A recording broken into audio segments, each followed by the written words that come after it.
I'm excited about this podcast. Okay. I'll tell you why.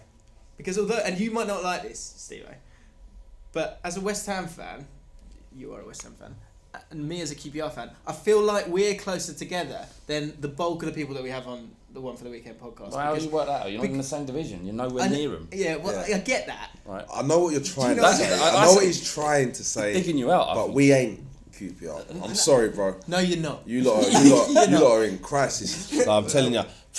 Listen, Perpetual crisis. Well, we are going to get into. I'm so excited about this podcast because Stevo has played proper football. Played for Leyton Orient. Real football. Played for Newport County. If that's not real football, I don't know what it is. Yeah. Played for QPR, and we were just reminiscing about some old players. So we're going to talk about the best player that Stevo ever played against. It won't be someone that you know about, but there's an amazing story around that, and some other players as well. So that's going to be amazing. But you're an old QPR guy. Yeah, man. So don't start on this. But this is why I know QPR, whether how good they are doing in the league, as a club, man, they should be doing so much better. When they went down with the Rios, and Rio was in that team that went down, right? Yeah. Like that team there, when they just put loads of money in. I was so disappointed. That was the second time. I was so disappointed, but I feel like West Ham have sort of done that this year in the likes of Zabaleta, and we went out and just got Arnautovic. Went and got these players, these good Premiership players, but it wasn't right for our club. You know what I mean? I think QPR done that, and that's why it scares me when I think West Ham could possibly go down. But yeah, QPR.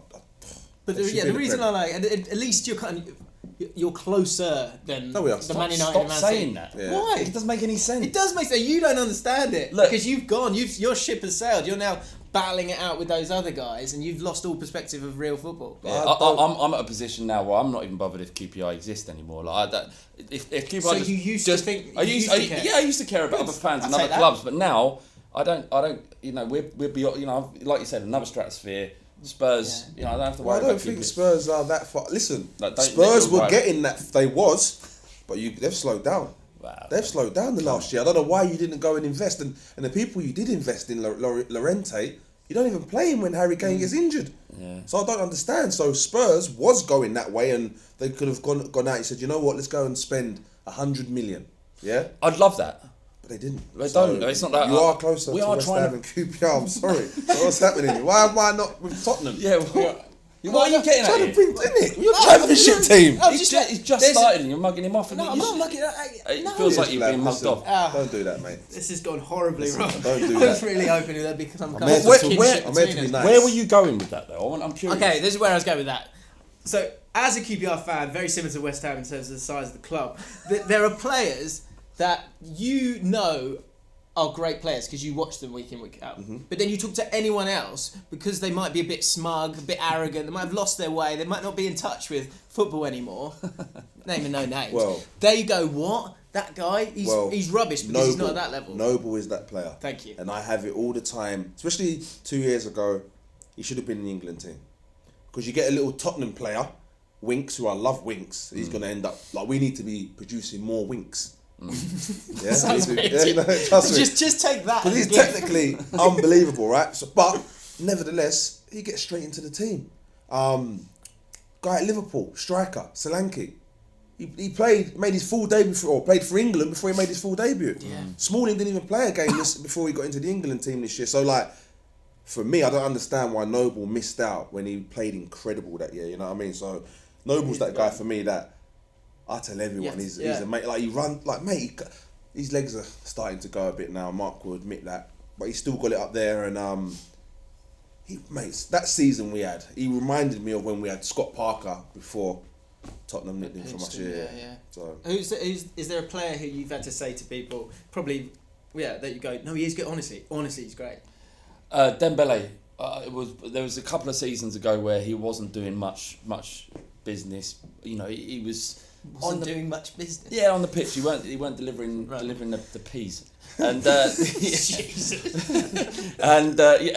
you could see that this guy is levels above the majority of midfielders he go up against. He did things that he manufactured opportunities through just brute strength, and the ball would stick to him. And I was saying this even to Spurs fans, like you've got to rate this player, you've got to get him in the team. And then it comes to the fore under Pochettino. He turned into an absolute beast in midfield, and people rave about him now. He's starting to fall apart a little bit. Do you know the story about what Harry Redknapp said about him, in the sense that he said you have to tell him every day he's the best. Yeah. Like, you have to keep getting him, like, you have to motivate him, which it makes sense because you watch him. I love watching him.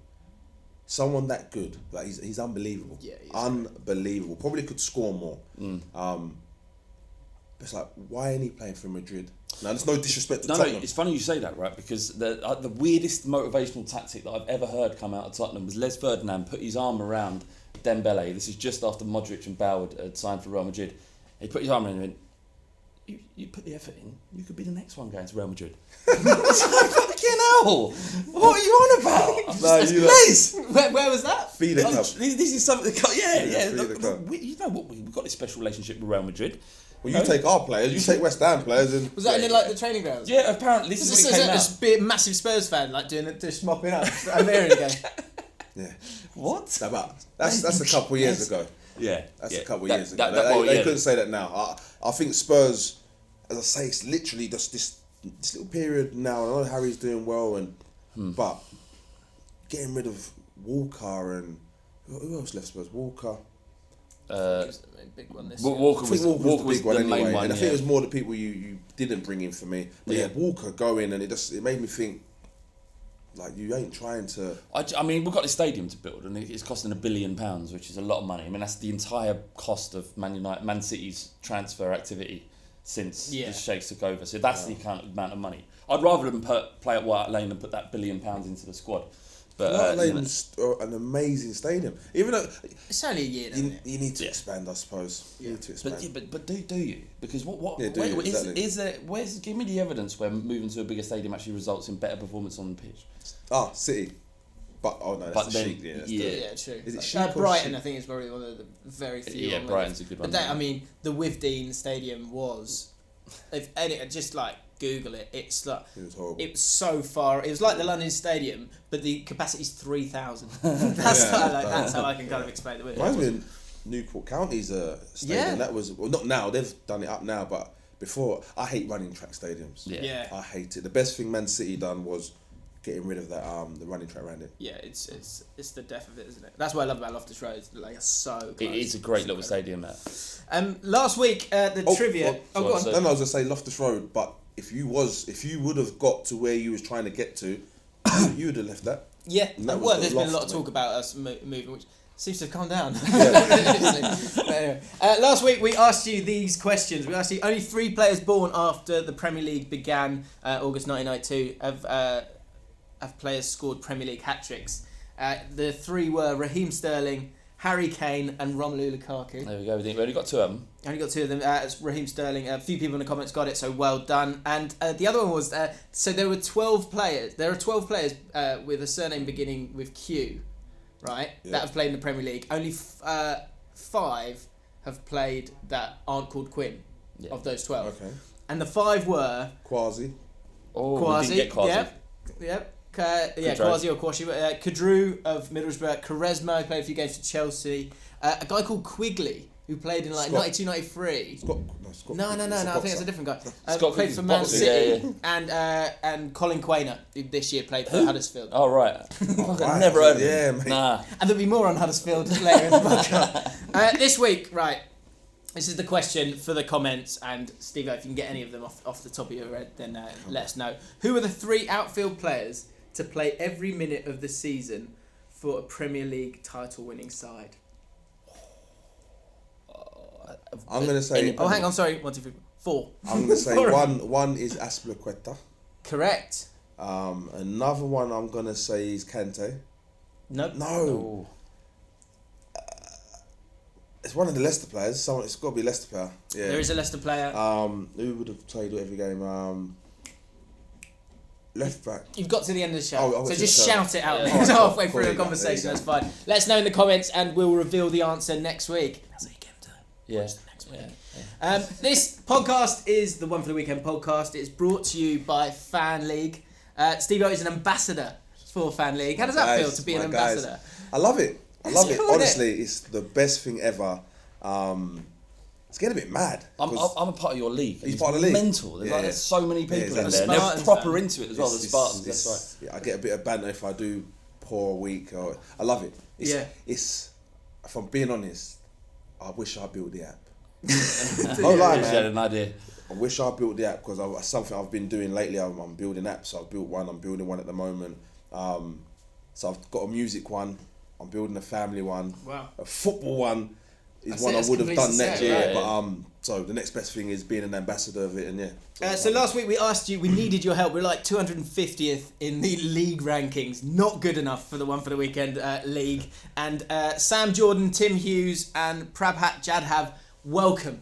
Welcome to the One for the Weekend league. Do your best, boys. And we'll do the mug roll call. For last week we sort of said who was doing well, who was doing bad. Yep. So 2 out of 13, Jack Murphy. Who got that? Mug. Definitely. Rowan Letlow, 2 out of 13. Mug. Gary Flavel, 2 out of 13. I don't know how it's possible. No, mate, I don't know. I don't know. Oh my God, I don't know how it's possible to do that. Thank you. I don't know what happened. Like, so what's good about family? Right? Once you signed up, you'll get this email saying, this is how you did this week. And I was thinking, you know what? A couple of weeks ago, I got 11 out of 13. I was in the money. I got a little bit of bank. This time, like 2 out of 13. How is it even possible? Like the law of averages would say that was impossible. Incredible. The best person. Is it right? Is it right? Has it been checked? Well, mate, it's not just you. So I mean, that's the only thing that saves Mug. you. I was kind of Let's a bit not gutted forget about Mug. Mug. Sorry. Yeah, I am. Yeah, do you want down the barrel, guys? Mug. Mug. Yeah. Rob Spurs, 7 out of 13. Well done, mate. Helping the average go up. God bless I you. get to half edge a few things each week as a pundit for the app. So I got 10. So I'm the pie of our One for the Weekend. I'm kind of cheating a little bit, but it says that so you can play for 20p. Yeah. And that's what I imagine a few of you guys are doing, but just like a I tiny didn't. bit more money. I didn't. Really? I was half I took edging. 25 quid on it. I spent about £3 on it, Wow. and I got 2. Somehow, regardless of all of that, I'm in shock. Yeah, I know It's it's embarrassing. He's thinking of walking out. Oh, no, you know what it is? Because I've been getting Your a bit average big is time. around- Well, no, yeah. 8.15. But now you've just said about the half edges, obviously. Yeah. The people I'm going against, they're not half edging. So of course I'm going to be better. Well, that's if you want to get involved, and you got a much better chance. You have to half edge. Getting You around. have to make. There's a few games in there that are like 50-50 Yeah. that it's hard to predict. Yeah. I just asked Sven. Don't you ever ask? Yes, spend out. Sven, do you know what, so I'm a pundit. Ian McIntosh is the journalist is a pundit, and Sven. Every week, last sort of 5 or 6 weeks, I've started this new tactic where I go, if I'm not sure, I'll go with the home team and I'll half edge a draw. And it's worked for me.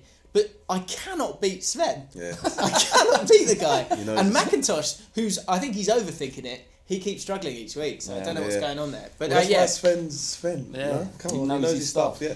If you want to get involved in it, then you can do. We'll put a link in the description. You can enjoy the Spartan League. if Can you I want to join get your involved. league? Yes, Yeah, mate. absolutely. I just sent you an invite because I wanna your join. average is good and we need to get you involved. No, I want to just beat you. Don't try and get me No, to the you're average. it's a team game. I was a team. Yeah, yeah. It's a yeah. bit- That's why I've let everyone Sort down. of. Go team.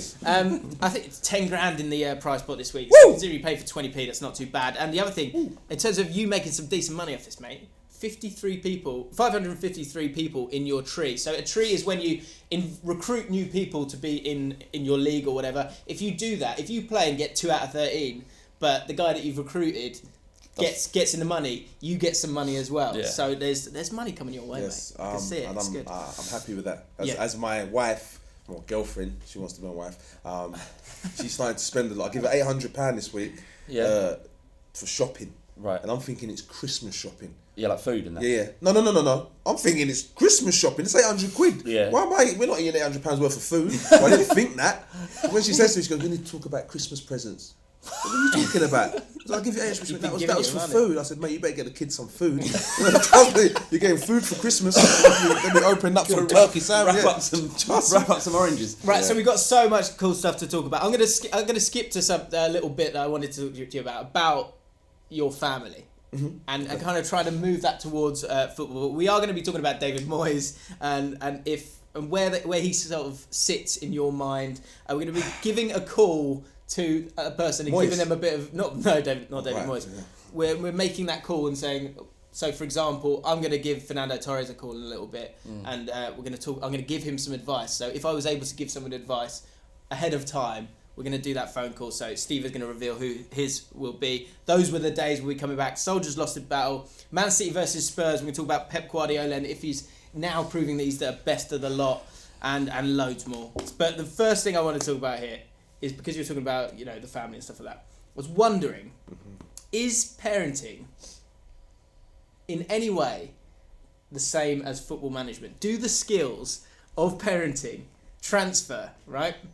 So, what I want you to do, I want you to answer as a dad, not as a football manager. But I'll create a scenario that's kind of in the sort of way of a football manager. And I just want to, and then you can decide if it does kind of translate the management of... Well, I'm Stevo's son in this case. No, you're not his son. Right. Mr. 2 out of 13. You're reviewing if it would work, if it would move across into football management, right? So replace the word kids with member of the squad, okay? Jesus. So a member of your squad has come out and questioned your methods, claiming that your 11 p.m. curfew is unfair and that you need to chill out. As a dad, how would you deal with a member of your squad coming out and questioning your methods? You know what? And this is, as a dad and as a manager, I'd love to be a manager, by the way. I just don't want to be a coach. I'd love to be a manager, make the decisions. I'd say, you know what? Sit down, son or daughter. Sorry, I've got daughters. Tell me what's on your mind. Tell me what's on your mind. Like, why do you think you need to be out later? What will being out later achieve for you? Will it make a better performance for you being my kid? You know what I mean? You being out later? Will it? Yeah, but all my mates. So when you're managing your squad... it's a role play. Sorry, I'm out. All my mates are out, aren't they, Dad? I'm Gaffer. Yeah. Why can't I stay out? They're all staying out. Well, if your mates jumped off a cliff, yeah, would you jump off a cliff? Well, if there's... what's down the bottom of the cliff? Bouncy castle. I might do, yeah. Now, on a level, I think I would listen to my kid, but listen, 11 o'clock curfew, depending on the age, like, the streets are tough. You know them ones. The streets ain't easy. I know. So, Flav knows, he's been out there. Yeah. But, so, I'd listen though. I really am I'm a listener. It's in my household, it's really tough, and I think as managers, this is tough as well, because I've had managers like this where to separate mate, dad, mate, manager, like, you know what I mean. So what are your tips for getting the best out of your squad? I want stat transfers. Fun. Yeah. Yeah, man. Happy home, happy workplace. It's happy. It's good times, and when someone's happy, you're gonna get the best performance. Do you think that would transfer into football management? If you 100%. just went, right, guys, fun. 100%. I've been listening to some podcasts with ex-players and David Bentley especially, and he was saying like the fun went out of the game, and so I think there's something in that. Do you ever have any managers when you was playing that would stop you were kind of disciplinarians and stop you from doing things that you want to do? Even my most strictest managers knew how to have fun, but my best manager, Dean Holsworth, I had him later on in my career in non-league. He nailed it on, didn't he? Yeah, old Dean. He was like, his thing was, he was a model. Was it him? Is that Dean? Yeah. He was a model. He's the first. He was Dino. Yeah. Was the first He's sort a quality of playboy forward as well. Oh, mate, scored goals, mate. Scored goals goals at Wimbledon, Bolton. Yeah. But Dino, man, because he come from the crazy gang. Some of his stories about the crazy gang, by the way, is mental. But he just wanted that installed. Now, the reason that is because you can take below average players, install a team spirit and fun into them, and it makes them above average players, you know what I mean? And you can get real good players that are just literally just there for the check, and they're going to be shit. You know what I mean? Because they don't care, you know what I mean? In football, in anything you do in life, you need effort. You know what I mean? And you got to want to do it. And I think with having fun... I'm getting confused now. Are the kids sticking around for the money? Is that what's going on? Mate, I'm getting confused with the two. At the moment, man, you know, and listeners listening in, my celebrity is rising. Sure. But my kids, I'm open.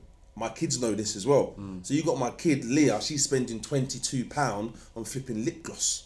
And I'm telling her, look, man, you got to start thinking your dad's back in the van. So yeah, they're sticking around for the check too at the moment. So and a final one. So pre-season trip to Florida. Tensions amongst the squad are tense after too much Mountain Dew. How would you deal with the rising tensions in your squad? We actually are going Florida. It's our favourite destination. So squad is my kids.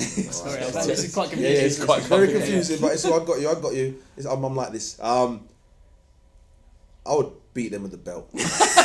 yeah, I'll beat them. Family with the doesn't belt. condone beating with belts.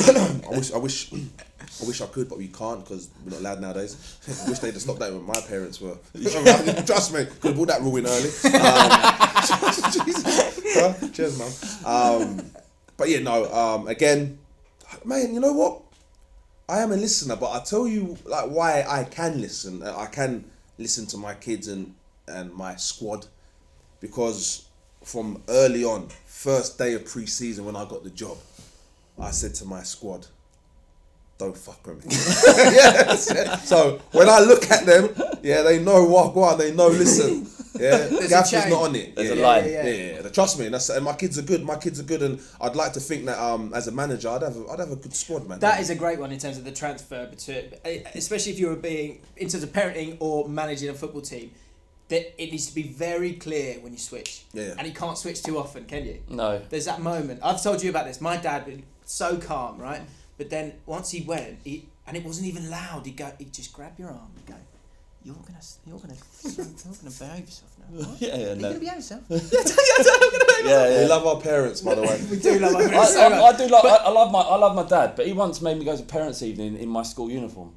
Oh, That's out of order, isn't it? yeah. That's bang out of order. My mum would make me, any kid that was at the front, anyone she could see in a school uniform after school times, she'd tell them to go home again. She hated it. Yeah. Oh, mate, you have to come home. And again, I'm the same with my kids. Like, you come home, get out of your uniform. Otherwise, you come out and you're running around in your uniform, like, you've got your shirts on it. I'm going to have to buy more shirts. Yeah. I'm trying to save money. In this instance, we were going to parents' evening. Everyone, that's an opportunity. It's the only time you see your classmates out of uniform. So it's an opportunity to show off a little bit. Yeah. And my dad's like, put the uniforms back on. What would you have worn? I'd probably worn I had a pair of knockoff Armani denim jeans and they're too big for me. I probably wore them. With extra I went to Highbury Grove School and you had to wear. No. That was the lick back then, mate. How old are you lot? 36. Oh yeah, man, you know about that then, mate. Because one of my mates yesterday, one guy called Big Up Specs. So we done a shoot for Nike last week, Right. and they give us the new Nike AstroTurfs, and they're actually really, you know, sometimes you put them on, you're like, right, these are tidy. So I said to him, I said, mate, you can wear these, yeah. I swear, and he looks up to me, yeah, mate. Funny. Yesterday he comes in jeans and AstroTurfs. No. I swear my life. I got my phone out. I'm like, mate, you dickhead, what are you doing? He's like, well, you said it looks cool. On my life, yeah. No, but they dropped. So let's go with this because this is a bit we started last week, and let us know yours in the comments. Called "Those Were the Days." Oh right, go on. So we talk about little things that we missed. So yeah, as AstroTurfs, that was just wearing AstroTurfs. That was it, right? That was constantly. But I don't miss that. That wasn't a good time. That was a mistake. Yeah, well, it was okay then. That's what I'm saying. There's a lot of things, man. Yeah. I've got jeans because I'm a hoarder. We're getting rid of them now, but that are so baggy.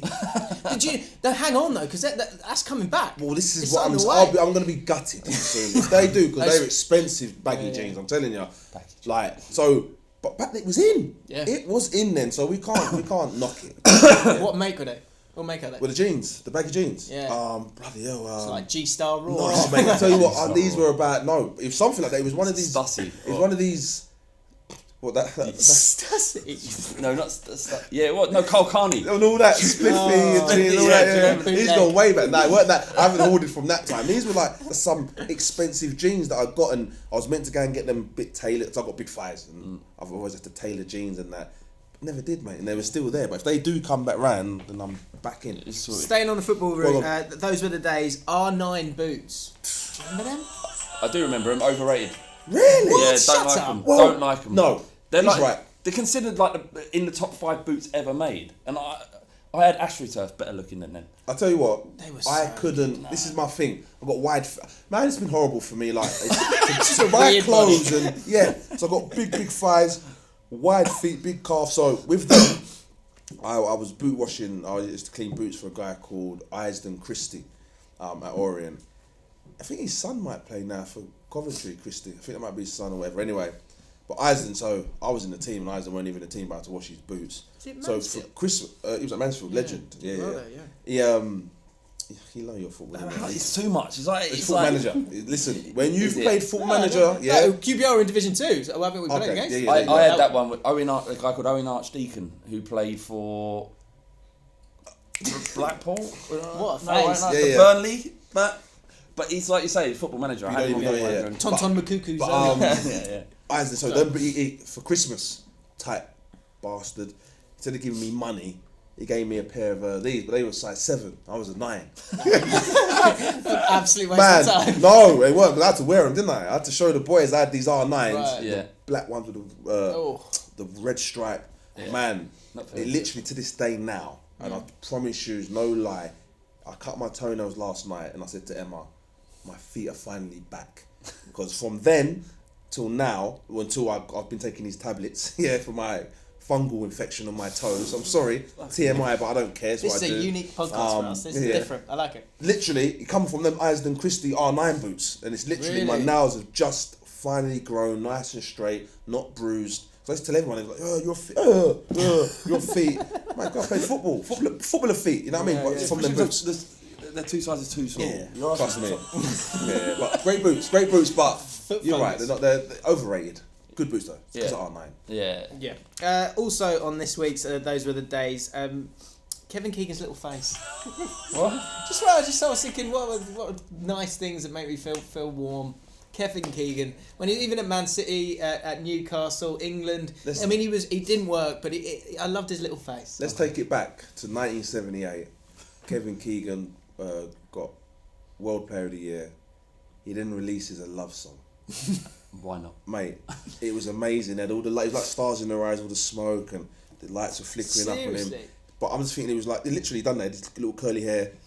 But it'd be like the equivalent of Ronaldo releasing a love song now. The World Player of the Year, singing a ballad. I couldn't believe it, because I had to do a show the other day where we're going through World Cup songs and just footballer songs. Big up Righty, Do the Right Thing. Yeah. I'm going to be Andy speaking. Cole, Outstanding, is that one as well? No, I didn't know that. Yeah, that's a tune. Is it? Is it?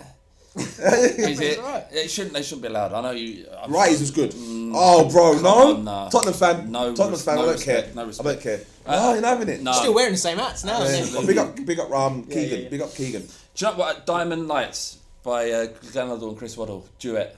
That's You haven't seen that? okay. No. This is serious. Like they took it serious. There It's wasn't even any right. It joke. got to number 14, I think. Right, you see, that got to 14. Who's got to number 2? Another Gascoigne. Liverpool. Fog on the Liverpool. Tide? Anfield Rap. Anfield flipping rap. We were at the. Do you know they sang on John Barnes' head? Used it as a microphone in the video. What? Get it up. When after, have a look at that. Yeah. Couldn't believe it. So Is that all right? that was in 1988. No, it's not. No, yeah? no, it's the that same. was in 1988. Yeah. Yeah. So anyone who doesn't know about this, explain that whole context.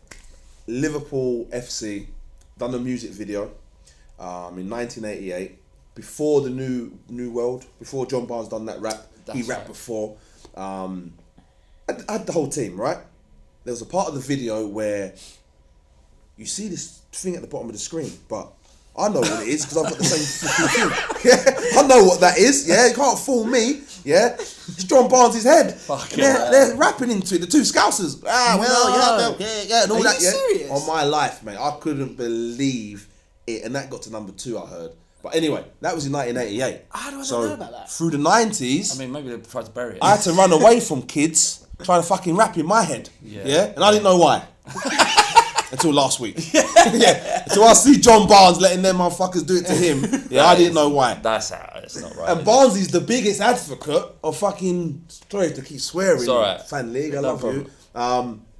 He's the biggest advocate of, they don't want to do this because I'm a black manager and this, that. And I love Barnsley. My dad loves Barnsley, his favourite player, but I'm just saying, Barnsley, man, don't be talking all that. I guess all I would say in that, without going too political, it would be that it would have been tricky for him at that time to stand up and go, you know, what the fuck are you doing?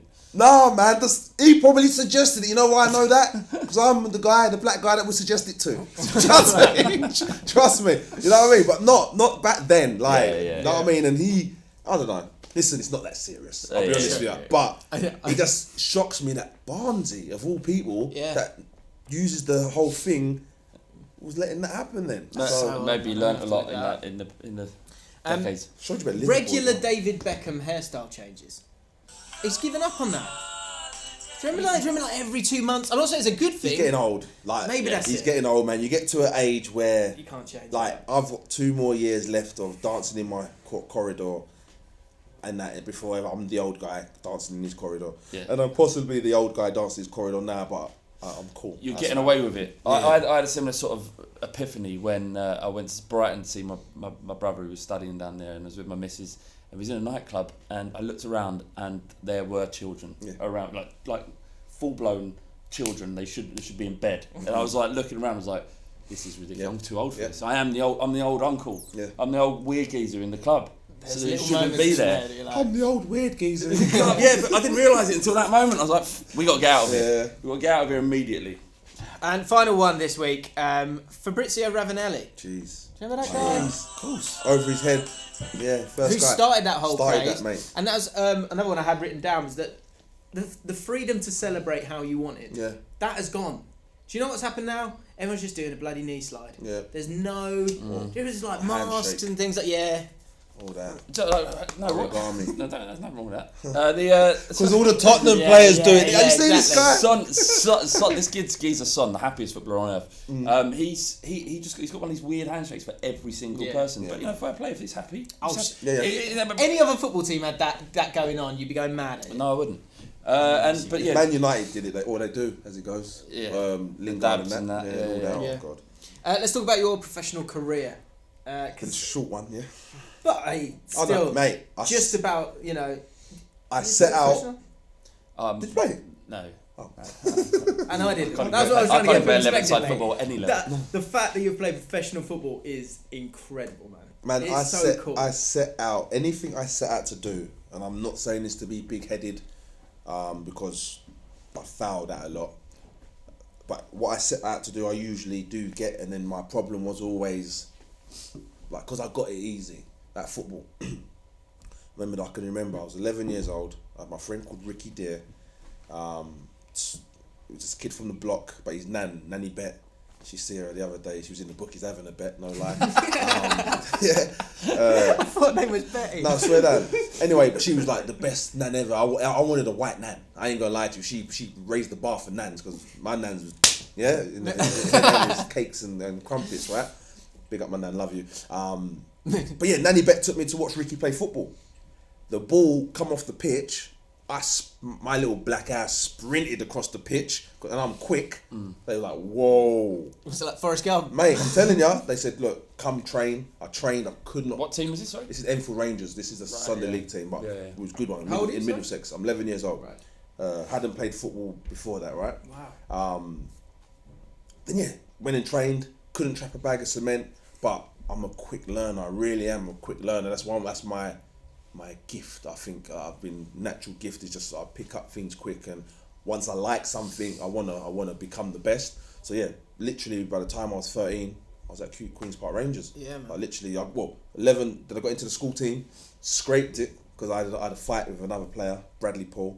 I remember them all. No, man. mate, it's funny when you're at school, you do. You remember these names. I had a fight with Bradley Paul. He was really good technically. Did you win?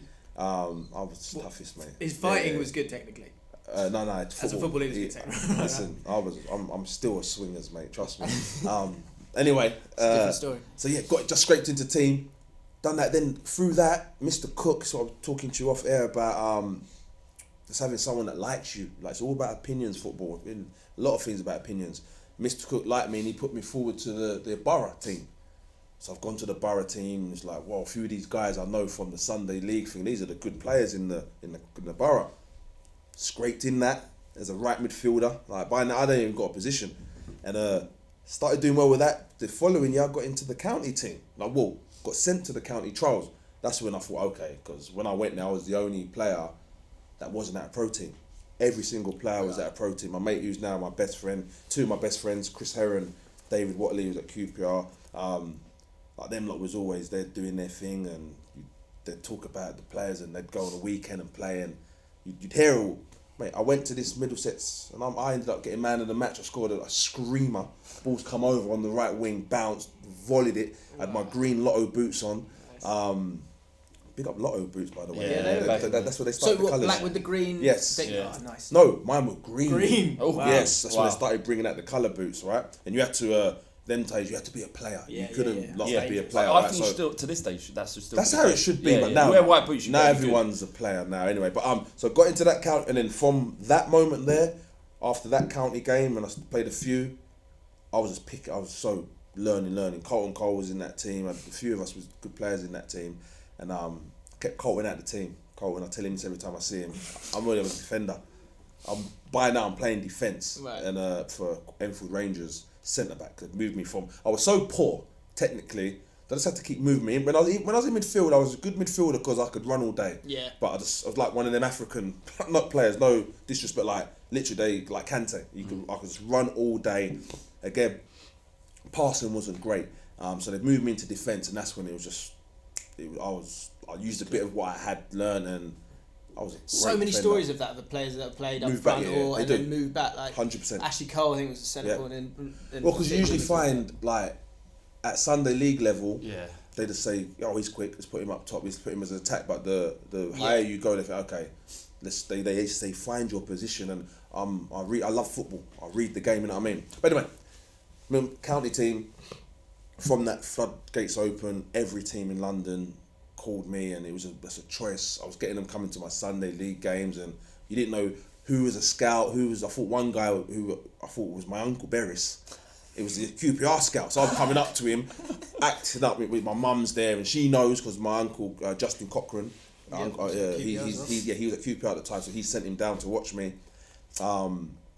I thought it's my uncle Beres. I'm calm down. I said, "Mum, I need gloves." And she's been coming to football for 2 years. She knows that you're not meant to wear gloves. You're not hard, if you know what I mean. So she's like, "Kevin," she went, "No, like you don't need gloves." I went, "Mum, it's freezing." I said, "Give me my gloves, man." Like, come on. I'm like, and she says something. I'm like, I said, "These are rubbish, man. We're gonna kill them." And we did. We ended up winning 16-2. I curled 2 in top corner.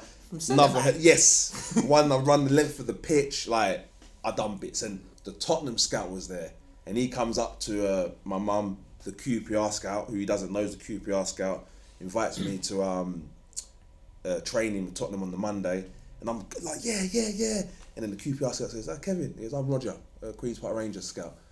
I'm like, rah, like, two on one day. I'm like, anyway, it went on from there, and then just improved. And man, this is a real in-depth story that me and my manager were thinking of a book. So you're getting some of the. But so then from that, about 13 years old, 14 years old, done schoolboy at QPR, done good 2 years there, learnt a lot. Like we trained in gyms with smaller balls. So I got technically really good. My passing, my long passing became my strength, like my ping. So to speak, what they call it back then. They still call it a ping. Yeah. So they still call it a ping.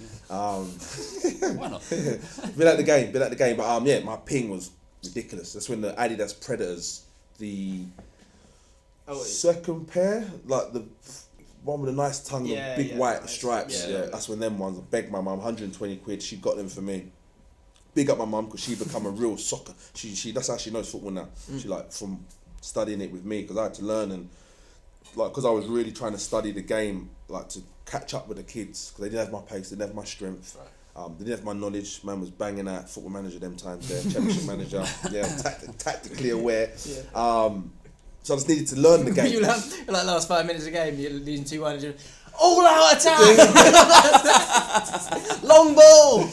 Don't go direct! Trust me. So, from that, remember I told you about they made me captain and like Alan McDonald, RIP, made me captain because I swear I really, I became people say the student of the game and I become a student of the game. But through doing that, when you don't get the contract you want or you get released, you go the opposite way. That's tough. Mate, I wanted to quit. I quit. I did quit. And by chance, after QPR, I ended up playing a game for Southend because my brother's mate was coach there, Ricky Duncan. He was coach there and he said, "Look, come and play a game." So I played for Southend against Leyton Orient. We lost 5-1, but I done a Richard Dunn. Yeah, I was unbelievable. Right. I don't know how you can be unbelievable in centre back when you lose 5-1, but it would have been 20 goals, man. Right. They were. I was sick that game. Honestly, I was sick that game. So playing fast forward, playing professional football, playing games for Leyton Orient. Right? So yeah. Was there any funny things that fans shouted? What's it like playing in a game like that? Because that's different to playing even like say Soccer Aid or something like that. Yeah. You've got 80,000. No, you can't hear a word that they're saying. There's too many people. But places like Leyton Orient where you get like, was it 4,000 or 5,000, something like that? Well, what did you hear? Like, yeah. what's the funniest thing you heard? Yeah. Right. So playing for Orient's first team, we had a game. A cup game. Might have been a friendly, but we played Barnet. It's quite a rival. Might have been Lee, I don't know. It's a rival game anyway, Barnet. And I must have pinged this ball down the line. Yeah.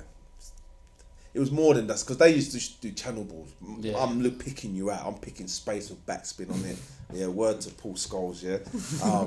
Anyway, I've done that. Just watch this. The Paul spun it back.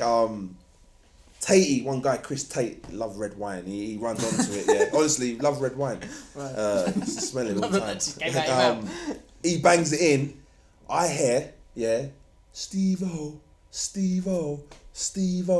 I go and get a tattoo, yeah, saying Stevo. Wow. Right, yeah. What, you said that to this camera here? Yeah, so I go and get my Stevo tattoo and like, because I heard Stevo, that's my new name now. I'm Stevo, yeah. Is that a slight overreaction? I find out they weren't. They were saying Jippo. No. To No. Yeah. To Tatey. That's what his name was, Jippo. Right, because he had long hair. Because he was as a Jippo, mate. Yeah, So you thought you heard Stevo, but Yeah. they were saying Jimbo? Yeah. So up to you ask the youth team boys at Orient, they still say like now what. Brother, you call yourself Stevo. No one called you. But you imagined it. Wow. And not only that, it says Stevo. It doesn't even say Stevo. I swear down. If you really talk English, that is Stevo. Yeah, there's no E. So, mate, that's about 17 years old. What you gonna do? Funny. But So that was what I used to hear. I used to hear bullshit and make crowd chants up. And we'll have to get you on again and talk about it more. But the last thing I wanted to talk about was who's the best. A couple of the best players that you ever played against or played with. Youth team. So at QPR we had the most unbelievable youth team. Like we was the best, but we lost the academy final to Nottingham Forest. But in that team, there was a couple. There was one kid who never actually made it called Brian Fitzgerald. He was like Mark Hughes, but at 16 years old. Now to understand what I'm saying there. Hughesy was probably one of the greatest guys at holding the ball up. Like that should come later on in your life as a footballer. Right. Brian Fitzgerald was doing that, holding it up, like bringing. He made probably why my ping looked so good because he used to just trap all the time. So Brian Fitzgerald was probably my greatest player, but then he didn't make it. There was another guy called Leon Jean. I think he ended up playing for Wales at 17. Yeah, he did. He play for Wales? I know it was forwards, but definitely under 21. Like, I saw this guy play. He was the most unbelievable winger. Second striker you'd ever seen, but he had problems. Like he come from a tough home in Wales, he come from a real bad place in Wales, and it was just tough to control the kid, man. You know what I mean? But Leon Jean, there's a guy called Stephen Cook. But a lot of these guys I'm saying didn't make it. That's how football is. Yeah. These are the ones that, and then it's just someone that would come out of nowhere, and he makes it. Yeah. You know what I mean? So Leon Knight, he was better. He was better than Defoe, but he wasn't. Because Defoe would practice. You know what I mean? So, man, my age group was the best. That was the last golden era of football because, and it's coming back now though. The youngsters that we got coming through are wicked now. But that was the last era of Lillyshaw. You know what I mean? My age group, like the year above me was the last year, like the Leon Knight, Jermaine Defoe age group. Joe Cole, Noble, another guy called Noble, not David, not Mark Noble, was a guy called David Noble, played for Arsenal. 2 feet, like. Unbelievable. Carrick was unbelievable. These kids were unbelievable at that age, man. But after the Lillyshaw went, like you stopped seeing these kids getting. I think we are seeing it. Like you said, it's coming back. There's this England DNA thing that they're kind of into. St George's, mate. It's because of the St George's Park. I'm telling you, get these kids. We went up there, didn't we? Yeah, went up there. Amazing place. Can I just take you back to something you said earlier, about 20 minutes ago? You said that QPR and Tottenham scout were there. And you made the decision to join QPR. Whoa! What is wrong? Maybe it's your decision making. That's mate. The problem. No. Flav. Seems like a smart move. Flav, nah, mate. I'm telling you, that is it. I should have listened to my dad. Tottenham. Always go Tottenham. Oh, mate. Tottenham gave 11 kids YTSs because they could afford to see give them another 2 years to progress. QPR couldn't afford it. They went into administration. That's when QPR fucked up that year. Money again. Weirdly, if you'd gone to Spurs, you probably would have ended up back at QPR No, anyway. but from Tottenham, you go QPR. From QPR, you go Leyton Orient. That's the difference. That's so true. No, I get it. That is mate, true. and this is I know this as an adult now, so I'll always tell a kid, go to the highest club, mate. Right. Challenge yourself, and if it doesn't work out, you go to that next club anyway. Orient offered me first team football at a young age. I'm sorry, now it's the truth, mate. And I get they offered me first team football at a young age, and I did get in the first team at a young age. But you as good as I was, you leave a Leyton Orient. Where the fuck you going, bro? You're only going and getting to where did I go? Brentford. Aldershot.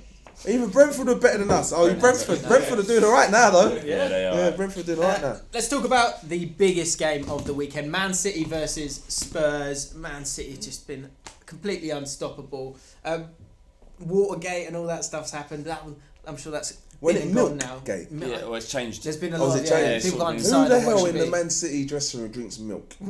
Odd, isn't it? That's an odd one. No one drinks milk straight from the carton. I just imagine sort of David Silva just Imagine it dripping down in yeah, all over his face. Hola. It's like the fighting thing. I think it's all blown out of proportion. Surely like this shit happens in football All the time, all but the time, like fighting.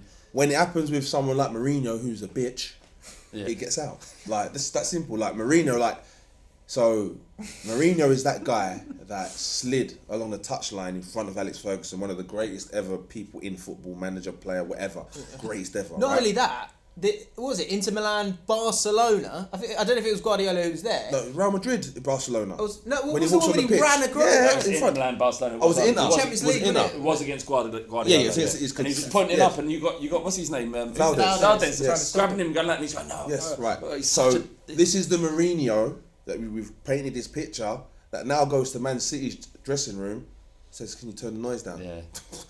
Like you just wanted and all I've wanted in football since our era, I say I'm plus 30, old guys, is passion in a derby, because derbies don't mean shit no more. Yeah. Only really the Arsenal Tottenham derbies meaning something nowadays. But to see Man City throwing confetti. That is, you know what I mean? That is muggy. That is muggy. Very, very, but I don't care. That's Mourinho move, man. That, and look at it, got him going crazy. It worked. Yeah. I guess the one thing that he does time and again, he's doing it again, is he. Diverse. And there was such a difference in the quality of those two teams. Oh. We're not talking about it. Yeah. So what I want to try and do, let's talk about it. Yeah. Because with that game, and I guess we'll see it again this weekend against Spurs. You've seen the other teams have their wobbles. Last year, Guardiola sort of came in, and I think everyone thought Guardiola's going to just destroy it, and they're going to take Man City to the next level. It's taken him a year longer than he would have hoped. But if you forget Watergate and all that stuff, do you think a year longer than he would have hoped? Because he seems like the guy that, as soon as he come in, because don't forget he was watching the team 6 months prior. Yeah, he would know that them players, they're not good enough. He do would what he know. wants. Yeah, he knows he needed. I reckon he knows he needed another year. maybe, but the bottom line is he was narky last year. Yeah, he was he didn't like in the a way mood teams were constantly. He's he on was, edge. Yeah, he was. He was Trust me. twitchy, wasn't he? But now is it? So first question is: Are we seeing that Guardiola is? Because also, just as much as you're seeing Guardiola's great, you're seeing that Mourinho. We're seeing the same. I saw this at Chelsea. I've seen this before, where it's kind of he's running out of the siege mentality, working it out for him. So is Guardiola proving that he's the best out of that top 6 managers? I wasn't a doubter as such, but it was listen, Barcelona. That's right, cards, guys, man. That you've now turned. Munich. They won the treble That's the before other he got geezer. there. Yeah. I don't know those names. Henkes. Right in, yeah. So this one now was like, okay, let's see what you can actually do. And we're calling it bog standard players. We still got Aguero, I always say his name wrong. Still got all these players in that team, by the way. So there's still company. Still good enough. Still good enough. But to how he needs to play, they wasn't.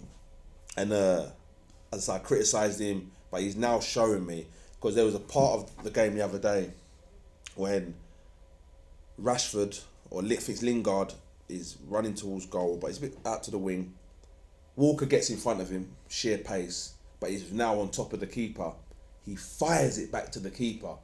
I'm thinking, whoa, the keeper has a touch, plays it straight through the middle. Like, that there was like, okay, You've now got the players that can play your way. Yeah, Because last year, Edison's a huge help. that's I don't know what's happening if that happens. I just don't know what's happening. Yeah, you know what I mean. Yeah, I mean, you can't deny the fact that in terms of the high pressure situation where he's got to deliver at that level, he has to. There's a different type of pressure at managing Stoke or Tottenham or West Ham. You've got to get more out of your players than you can. Most managers can, but with him, with Pep, he's in a situation where he has to win the league, and these players have to do as they're told, and he needs the very best players to have his tactics play out.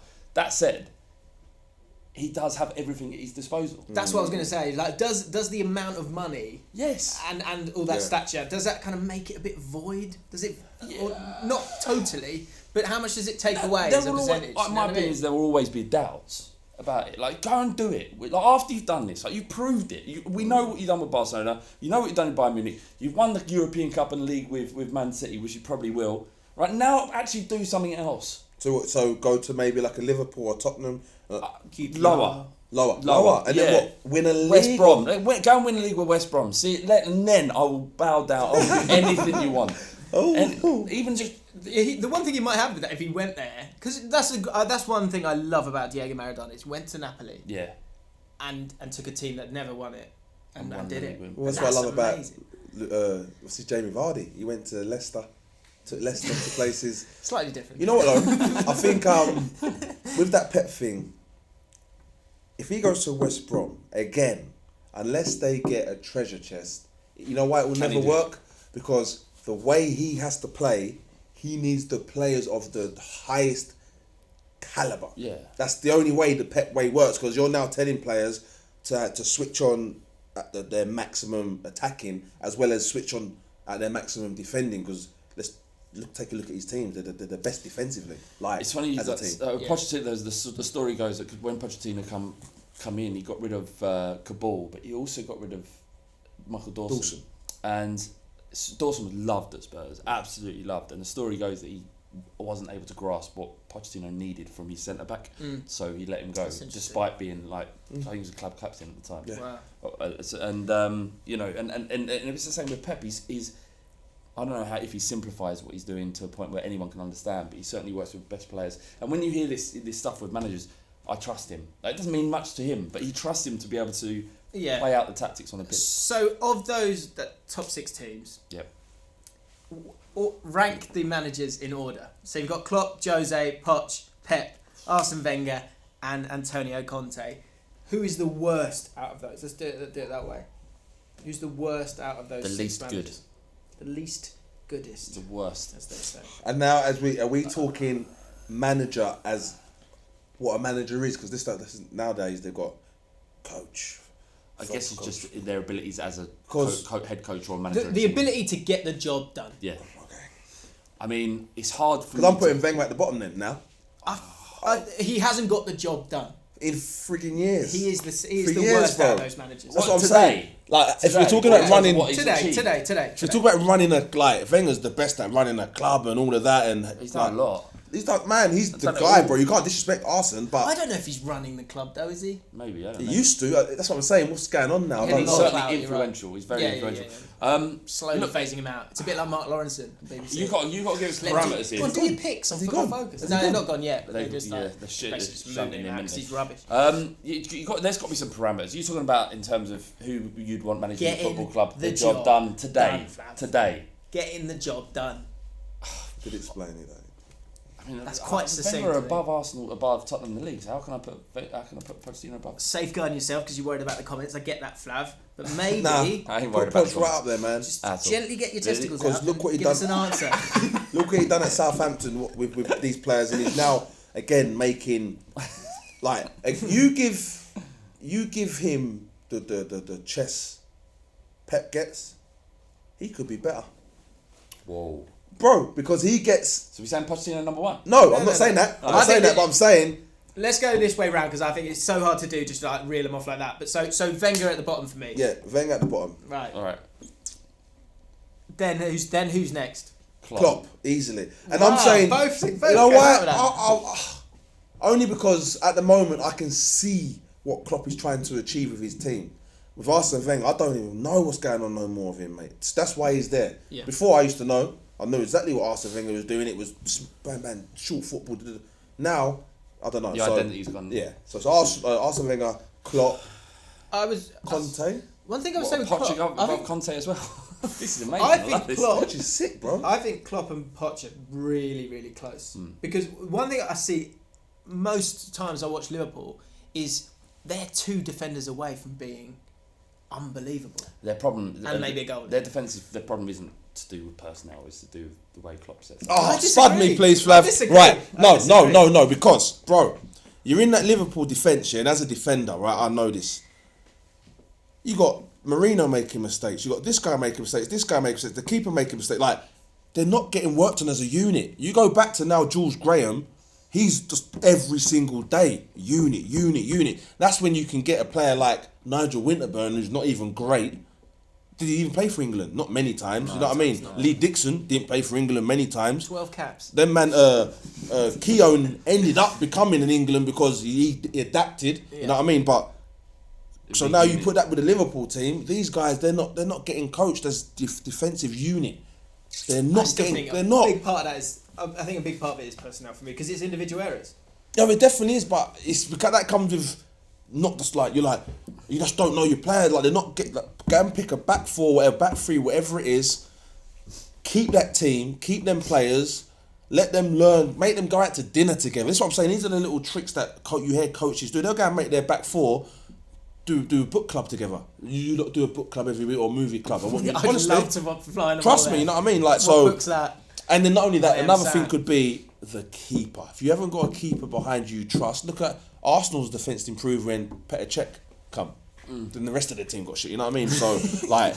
Bad example. Yeah, but, yeah, could be that. But as a unit, I think Liverpool... I'm looking at Lovren and I'm thinking, bro, like, he's not... I'm looking at him, he can pass, he can do this, but then it would just be something like... It's a moment, isn't it? A moment, but a moment comes from... If you ain't got someone... You haven't got a leader... If you haven't got a leader in that defence that's going to say, look, you here, like Tony Adams' best ever game, not his best ever game, one of his games he done to get him into the team, he played his worst ever game, but his mouth, the whole game, just kept talking, and that's how we got into the first. All right, I'll concede then. 2 against 1. So Klopp is the 5th best out of this lot. Yeah. Yeah. Yes. Okay, so then we've got left Jose, who we were slagging off earlier, Pochettino, Conte, and of course Pep. Conte. You've got me delighted with this. Jose, Pep. That's what I'm saying. So Jose's second. He's still the man. Look what he done at the start of this season. You can argue. I mean, people are going to be mental in the comments, like talking about it's about trophies won and whatnot. Yeah. But it's also about what you do with the transfer budget you have and the personnel you have in your team. Conte. He's from a very rich football club who can buy their way to success. Spurs ain't that. I think Chelsea had a squad there that was ready to go. He just needed to get the best out of it. And Kante is a joke. No Champions League, bro. It showed you how them extra games. I'm telling you, make a hell of a lot of difference. That's true. Make a hell of a lot of difference. And Conte, for me, fresh air when he come. Well done. Like change 3 at the back, and everyone followed him. Like what we do in England, we just follow whatever's winning. But you're now asking him, okay, go and sign some decent players, and then you go and bring in that Bakayoko geezer. Like that's not worked, has it? What the hell, bro, man? That's an example of how again players benefit from being part of that unit. Monaco, they had so many good players. Yes. Or did they have lots of decent players that were made to look brilliant in this Monaco side? Drinkwater. Even Southampton and Tottenham. Yes. Under Pochettino. Yes. We've got average players or good players that are made to look brilliant because.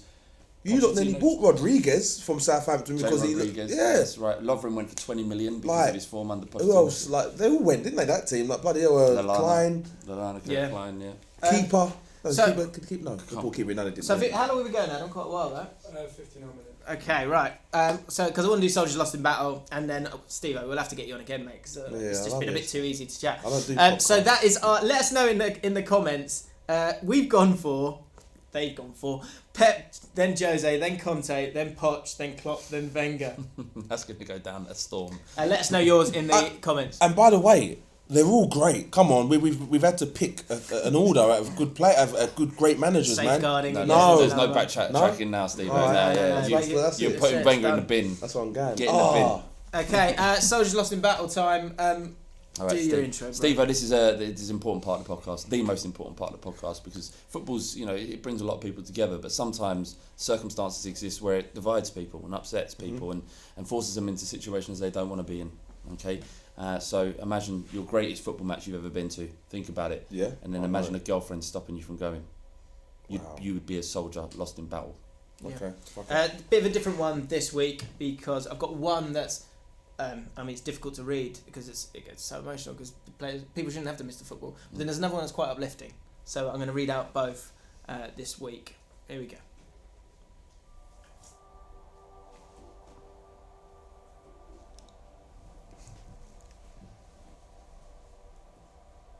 Callum George. I was in the shed watching the mighty Perth Glory. Yes, we still have a tin shed at one end of the field, which we can talk about in a second because that's a bit odd. A boring opening 30 minutes, we were 1-0 down and still hadn't even had a shot, so I went off to get a beer, only to discover I needed cash. Off I went to the ATM, and right as I put my card in, I heard a roar, a deafening roar. We had scored. Not only we had scored, but we had scored a 30-yarder outside of the boot, thunderbolt, to level the scores with there being nothing but limbs going everywhere in the shed. And here I was fucking waiting for my money to come out. We lost the game 2-1. And then this is the uplifting one this way. It's a bit different for Soldiers Lost in Weird Battle. when you swear. Is it? All Gibson. Soldier almost lost in battle. 2012 playoff final, I couldn't go. I was very, very skint. Then I found out 2 days before I had won $2,500 on the Super 6 mad scramble. I had a mad scramble for tickets. Some poor guy had a sick child and couldn't go. He sold me his ticket and travel just for the price of the ticket. 22 penalties later, we were promoted, and I was right behind the goal having palpitations. I sent over a souvenir program to the poorly girl, and I am forever grateful for the memories. Good work. That is sweet. Good work. Can I have a word with you? Go on. So obviously a lot of people get upset about missing football. I'm upset the fact that you don't listen to the podcast when you're not on it. Was that? Have we said that one? I've read that one out. Oh, is it? Yeah. Cheers. No, thanks. I know it's a bit awkward for you, Steve. You don't want to see this like No, I need to hear it. Lover's tiff. like mum and dad fighting. I need to Which hear one? it. Which one? The first one. Oh, Yeah. I've never seen you so angry. Are we arguing? Well, this feels like an argument. Yeah. Oh, Alright. you were on your honeymoon in I was on Kenya. my honeymoon. So- I have a little story quickly. Go on.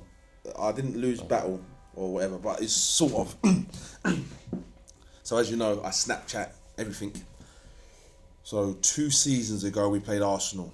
I was meant to go. I was meant to get a ticket from a DJ called DJ Maximum. He's the Boy Better Know DJ. So he'd just been on tour with Skepta and he offers me a ticket.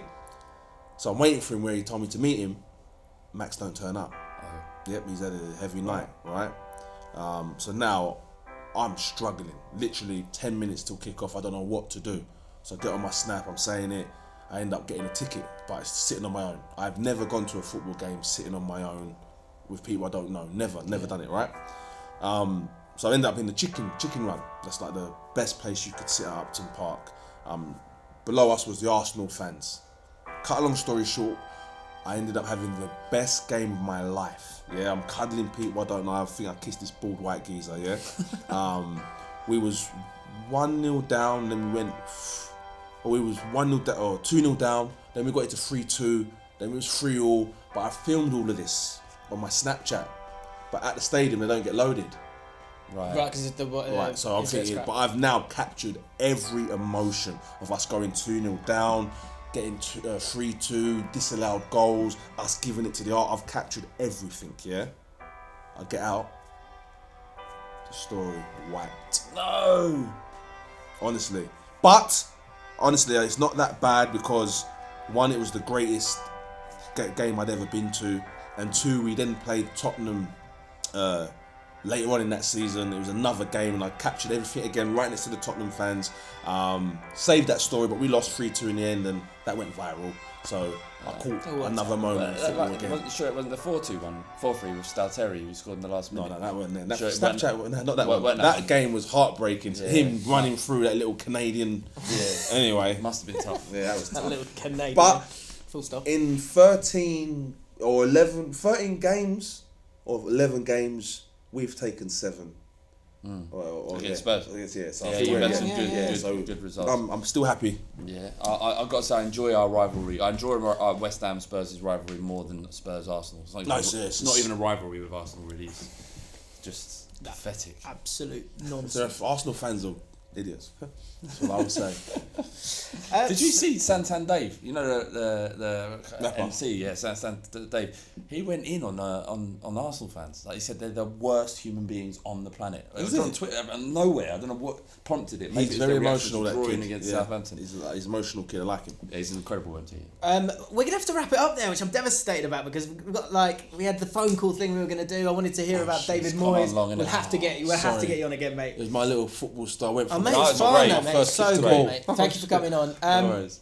Join us on Fan League. Stevo's on there. Stevo's got a league. We've got a league. You can join both of those by downloading the app and then add me as a friend, James Alcott, 2 L's, 2 T's, and I will invite you to the One for the Weekend League. We need your help, okay?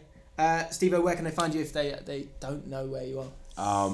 Stevo The Madman on all social media, and STMM on my Snapchat, which is my main source of So entertainment. good. It's so good. So funny. So funny. Yeah, if you're on Snapchat and you don't follow him, I don't know what you're doing on Snapchat. Head over to the Fan League YouTube channel. We're going to do a couple of prediction bits now over there, so you can watch that video over there.